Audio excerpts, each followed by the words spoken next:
e é encontrada quase exclusivamente em estepe tropical, bem como ocasionalmente em planícies temperadas e tundra. Todos os habitats onde populações amplamente dispersas de grandes presas forçam predadores a trabalhar juntos. As planícies tropicais do continente ocidental são o lar dos titanópodes, muitos dos quais são grandes demais até mesmo para predadores ápices como os ensidons para derrubar viável por conta própria, o que pode levar algumas espécies a formar pacotes, o tamanho e estrutura dos quais vai depender em vários fatores ecológicos.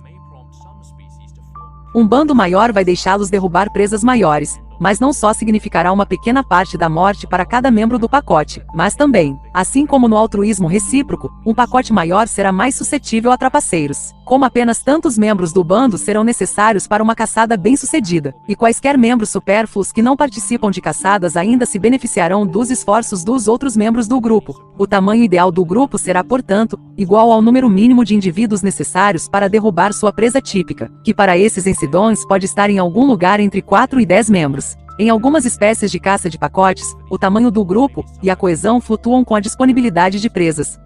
Fossas são principalmente solitário, mas têm sido observados ocasionalmente agrupando-se para caçar juntos, que pode ser um remanescente persistente de comportamentos de caça de pacotes mais antigos que evoluíram para ajudá-los a caçar o agora megafauna Madagascar extinta. Mas as espécies especializadas em caça de pacotes podem evoluir mais associações permanentes e comportamentos mais sofisticados, como uma divisão do trabalho entre os membros do pacote, cada indivíduo preenchendo um papel essencial diferente durante a caçada. Quando leoas perseguem suas presas, alguns membros do bando assumem o papel de asas, cercando a presa e dirigindo-a em direção aos centros, que esperam em emboscada, enquanto os chimpanzés dividem os deveres de caça em até 4 funções altamente especializadas.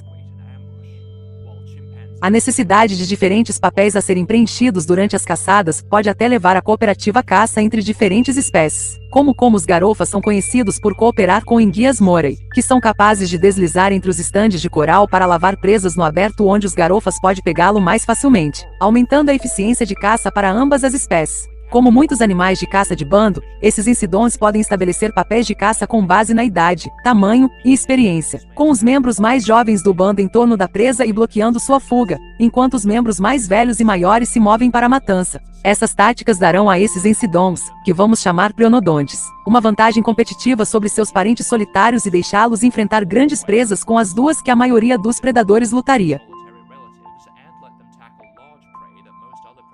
Assim como o aumento da proteção e sucesso de caça, outra grande vantagem proporcionada pela socialidade é mais fácil acesso à reprodução. Afinal, mesmo que um animal permaneça solitário por toda a sua vida, como desde que se reproduz sexualmente, ele ainda precisará cooperar com outro indivíduo, a fim de reproduzir, o que pode levar os animais a se reunir para tornar os companheiros mais fáceis. Um exemplo comum disso é Lekking, um comportamento de acasalamento em que os machos de uma espécie se reúnem em um único local durante a temporada de reprodução para competir em exibições de namoro e atrair visitação fêmeas.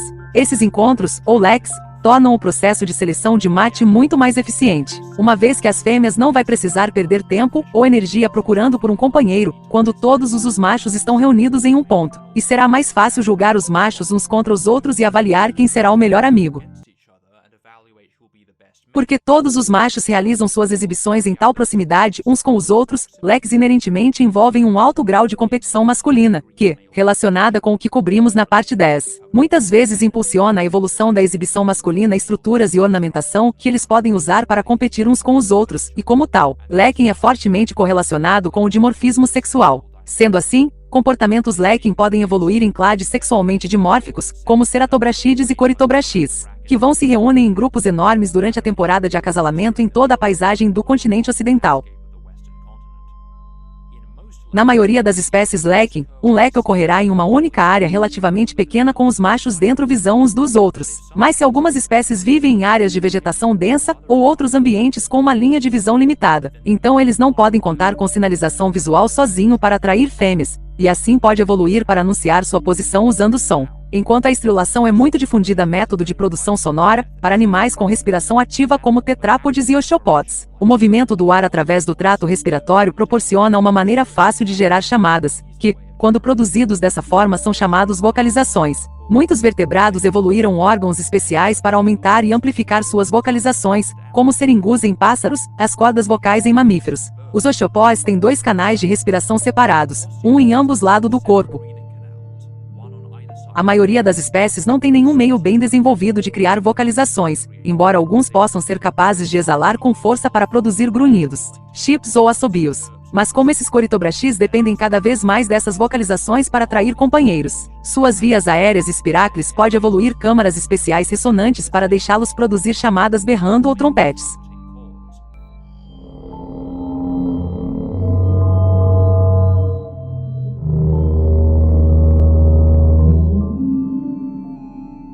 Mais uma vez, no entanto, essas vocalizações dependem desses Corytobrachys serem capazes de ouvir um ao outro. O mecanismo auditivo dos osteopods ancestrais desenvolveu-se a partir dos mecanorreceptores que deixá-los detectar vibrações debaixo d'água, que, na transição para a vida em terra, evoluiu para se tornar sensível a frequências específicas, funcionando em um semelhante caminho para os cabelos sensoriais de alguns insetos, a célula ciliar, dentro das orelhas internas de vertebrados. A maioria desses setais serão concentrados nos PEPs para que possam ser inclinados para uma fonte de ruído, da mesma forma que muitos mamíferos podem ajustar a posição de seus ouvidos. Embora alguns clades iniciais possam manter este design simples, muitas formas posteriores podem evoluir a audição mais aguda desenvolvendo câmaras auditivas timpânicas dentro de seus pedipalpos, que serão herdados pela maioria dos osteópodes subsequentes. Uma vez que esses Corytobrachys dependem em sinais auditivos de longa distância para coordenar suas atividades sociais, suas câmaras de audição podem aumentar e tornar-se mais sensível a frequências mais baixas, deixá-los discernir as chamadas uns dos outros. Estes animais, que vamos chamar Camarabrachides, permanecerão em relativamente pequena fusão de fissão sociedades fora da temporada de reprodução, mas vai formar leques de até uma centena de machos espalhados por muitos quilômetros quadrados de terreno variável ou florestal, contando com suas vocalizações para ficar em contato um com o outro. Porque cada macho pretende atrair o maior número de fêmeas possível, lekking é geralmente considerado uma forma de poliginia, um sistema de acasalamento no qual, dentro de uma determinada estação de reprodução, um único macho acasalará com múltiplas fêmeas, enquanto uma fêmea tipicamente só acasala com um macho. Poliginia é um dos tipos mais comuns de sistemas de acasalamento, vistos em até 90% de todos os mamíferos, o que não é muito surpreendente considerando que, como descrito pelo princípio de Batema, os machos recebem um benefício reprodutivo maior de múltiplos companheiros do que as fêmeas. Mas enquanto em espécies lekking, o macho normalmente não formará vínculo de longo prazo com qualquer uma das fêmeas com quem ele acasala. Se as fêmeas representam um recurso limitado, então o macho pode precisar proteger seu acesso aos companheiros, formando associações permanentes com eles. Um harém é uma forma de grupo social poliginoso geralmente consistindo de um único homem e múltiplas fêmeas. Todas elas permanecem juntas durante todo o ano e funcionam como um grupo coeso, garantindo que o macho sempre tem acesso aos companheiros. Sistemas de acasalamento leísmico podem surgir entre algumas espécies de camptópodes, muitas das quais já evoluíram comportamentos básicos de pastores. Assim, a formação de haréns pode ajudar essas espécies a alcançar um maior grau de sucesso reprodutivo. Mas evoluir para viver em haréns também pode levar a algumas adaptações fisiológicas. Porque o harém representa o acesso do macho à reprodução, o macho dominante precisará para defendê-lo de outros machos que tentam acasalar com suas fêmeas. Todos os machos que são incapazes de adquirir ou manter seu próprio harém pode se envolver em cleptogenia ou acasalamento furtivo, infiltrando-se em outro harém enquanto o macho dominante está distraído e acasalando com algumas das fêmeas. Ou eles podem até desafiar o macho dominante diretamente para o controle do harém. Isso significa que a competição entre machos é muitas vezes muito alta em espécies leísmicas, que mais uma vez impulsiona a evolução do dimorfismo sexual. Nestes camptópodes, os machos podem se tornar muito maiores e mais fortemente construídos do que as fêmeas, e evoluir chifres proeminentes e armadura facial com que lutar uns contra os outros. Embora esses chifres possam servir como armas formidáveis, na maioria das vezes, os machos vão procurar evitar lesões, e assim vai, em vez disso, simplesmente tentar intimidar seus rivais em recuando. Em animais na Terra, exibições de ameaças como essas geralmente envolvem vocalizações, para que os machos desses camptópodes possam evoluir membranas especiais em seus espirros para ajudá-los a produzir rosnôs profundos, em expansão para assustar os oponentes.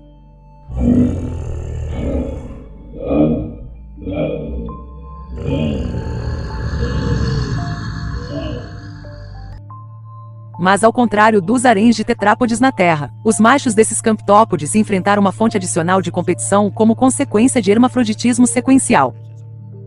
Em espécies sequencialmente hermafroditas, a mudança de um sexo para o outro normalmente só ocorre se é provável que aumente o sucesso reprodutivo do indivíduo, que no caso de haréns, se uma fêmea se tornar macho, então desde o harém é formado quase inteiramente de fêmeas. Seu número de potenciais companheiros aumentaria enormemente.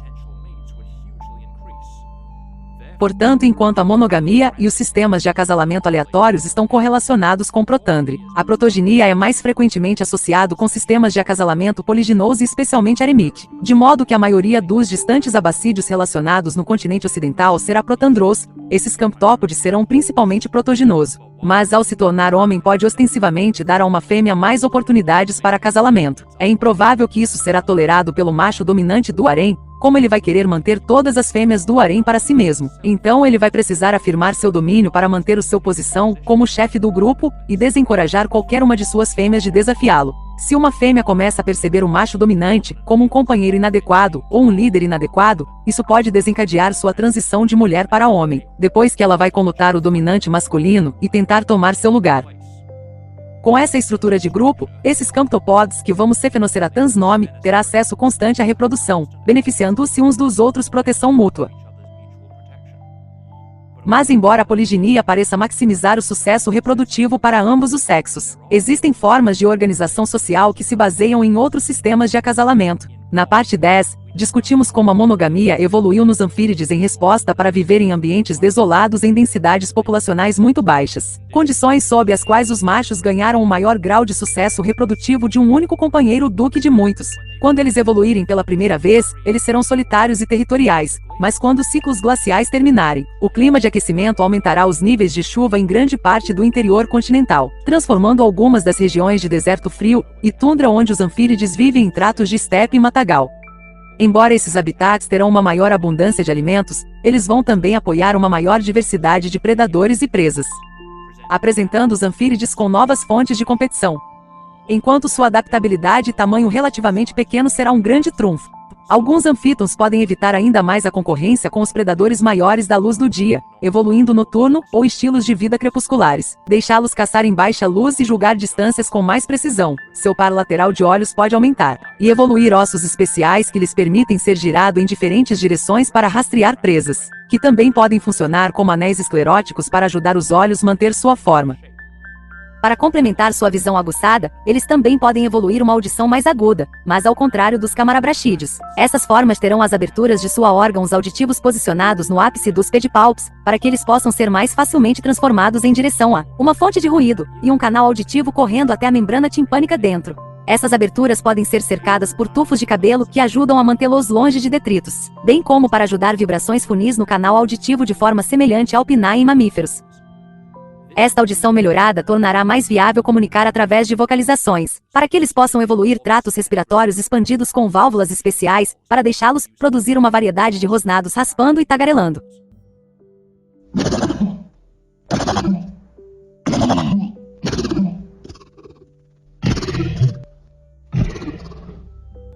Mas, além dessas adaptações, a evolução da socialidade também lhes dará uma enorme vantagem, como mesmo que seus ancestrais fossem ferozmente territoriais. O aumento dos recursos locais à medida que as mudanças climáticas reduzirão a concorrência intraespecífica, e a caça de pacotes pode ser a única maneira viável de derrubar muitos dos grandes herbívoros que agora compartilhar seu alcance, para que eles possam evoluir para viver em clãs, consistindo de qualquer lugar de 3 a 15 pares. Monogames. Como em todos os grupos sociais, os conflitos ocasionalmente surgem entre membros do clã sobre o acesso à comida e companheiros. Para agilizar essas interações, muitos animais sociais formam hierarquias de dominação em que cada membro do grupo tem um social classificação que representa seu acesso a alimentos e reprodução em relação a outros membros do grupo. Na maioria das espécies, a dominância é estabelecida por tamanho, idade e agressão, mas também pode variar dependendo do sexo. Em cães selvagens africanos, machos e fêmeas ocupam duas hierarquias separadas, e nas hienas, mesmo as fêmeas de pior classificação são dominantes sobre os machos. Hienas também determinaram o domínio através do nepotismo, com os filhos herdando o posto de seus pais. Nos anfímiles ancestrais, a necessidade de defender territórios fixos resultou nas fêmeas evoluindo tamanhos maiores do corpo e temperamentos mais agressivos do que os machos, que nestes espécies sociais podem se traduzir em hierarquias de dominação que naturalmente favorecem as fêmeas com o proviso que, uma vez que esses animais são protandrous, um macho pode acabar se tornando fêmea se ele está para ganhar dominância em fazê-lo. Sexo também pode desempenhar um papel quando se trata de dispersão, para evitar a endogamia. Os animais sociais precisarão despejar periodicamente indivíduos do grupo para se juntar ou estabelecer outro. Na maioria das espécies sociais, os machos são mais propensos a dispersar do que as fêmeas, especialmente em sistemas poliginosos como haréns, onde os jovens machos são exilados de um grupo para viver vida solitária, até que eles formam haréns próprios, ocasionalmente unindo-se com outros machos em pequenos grupos chamados rebanhos de solteiros.